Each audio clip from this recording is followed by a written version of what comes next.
शोहर के हुकूक जो बीवी के जिम्मे हैं। अल्लाह ताला ने फरमाया है कि मर्द दो वजह से औरत पर हाकिम है। एक इस वजह से कि अल्लाह ताला ने एक को यानी मर्दों को दूसरे पर यानी औरतों पर बढ़ाई बख्शी है, और दूसरे इस वजह से कि मर्दों ने उन पर माल खर्च किया है यानी महर और नान व नफके का जिम्मा लिया है। बस जो नेक बीवियां हैं वे मर्दों की इस बढ़ाई का लिहाज करके उनके सामने उनकी ताबेदारी करती है और उनके पीछे भी अपनी आबरू की हिफाजत करती है। इस वजह से कि अल्लाह ताला ने उनको हिफाजत का हुक्म दिया है। फायदा, अल्लाह ताला ने मर्दों को बड़ी बढ़ाई दी है। अपने मर्द को खुश रखना बड़ी इबादत है और उसको नाराज करना बड़ा गुनाह है। हमारे आका महबूबे खुदा सल्लल्लाहु अलैहि वसल्लम ने फरमाया कि सबसे अच्छा खजाना दुनिया में नेक औरत है कि उसका शौहर उसको देखने से खुश हो जाए, और जब उसका शौहर उसको कोई काम बतलाए तो उसका कहना माने और उसके पीछे भी अपनी इज्जत व आबरू को बचाए। औरत को जन्नत की खुशखबरी। रसूल खुदा सल्लल्लाहु अलैहि वसल्लम ने फरमाया कि जो औरत 5 वक्त की नमाज पढ़ती रहे और रमजान शरीफ के रोजे रखती रहे और अपने बदन को गैर मर्दों से छुपाती रहे और अपने शौहर की ताबेदारी करती रहे और उसको खुश करके मरे तो वह जन्नत में जाएगी। बस जो बीवी दुनिया में ये 4 काम करके मरेगी उसके लिए आखिरत में जन्नत के 8 दरवाजे खोल दिए जाएंगे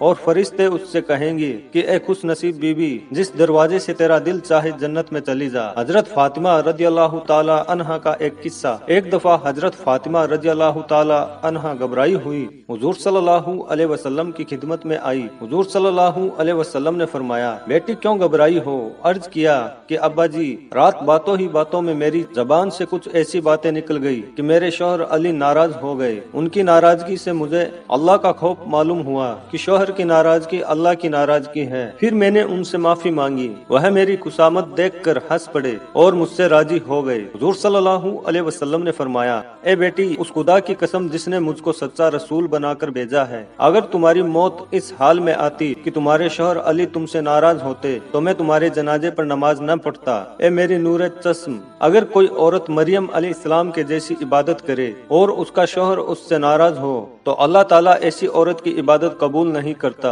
और अल्लाह ताला उस औरत से खुश होता है जो अपने मर्द को खुश रखे और गैर मर्दों से अपने को छुपाए। फायदा, सुबहान अल्लाह। रहमत आलम सल्लल्लाहु अलैहि वसल्लम आपकी शान अजीम की हम गुलामों को रहने सहने और बर्ताव करने के भी तरीके बतला गए। मियाँ बीवी के इख्तिलाफ और झगड़े मिटाने के कायदे भी सिखा गए। उजड़े हुए घर बसा गए। बीवियों, हजरत फातिमा रज़ियल्लाहु ताला अन्हा के हाल से सबक हासिल करो। दीनदार औरत अपने मर्द को बादशाह बना देती है। मौसम आजम हुजूर सल्लल्लाहु अलैहि वसल्लम ने फरमाया कि जो औरत 7 रोज तक अपने मर्द की दी हुई तकलीफ बर्दाश्त करेगी तो उसको 700 बरस की इबादत करने का सवाब मिलता है। और दीनदार औरत अपने मर्द को बादशाह बना देती है कि ज्यादा खर्च नहीं करती, हर हालत में साबिर व साकिर रहती है, जिसकी वजह से मर्द परेशान नहीं होता। दीनदार बीवी का मिल जाना अल्लाह ताला का एक तोहफा है, और दुनिया की चीजों में से अच्छी चीज दीनदार और फरमाबरदार बीवी का मिलना है। मियाँ बीवी की लड़ाई से शैतान खुश होता है। रसूलुल्लाह सल्लल्लाहु अलैहि वसल्लम से मालूम किया गया, या रसूलुल्लाह सल्लल्लाहु अलैहि वसल्लम, सबसे अच्छी औरत दुनिया में कौन है? इरशाद फरमाया, वह औरत है कि जब उसका शौहर उसकी तरफ देखे तो उसको खुश कर दे और उसका कहा माने और जान व माल में कोई बात उसकी मर्जी के खिलाफ न करे और बगैर उसकी इजाजत के घर से बाहर न जाए। इरशाद फरमाया हुजूर सल्लल्लाहु अलैहि वसल्लम ने कि शैतान हमेशा रात को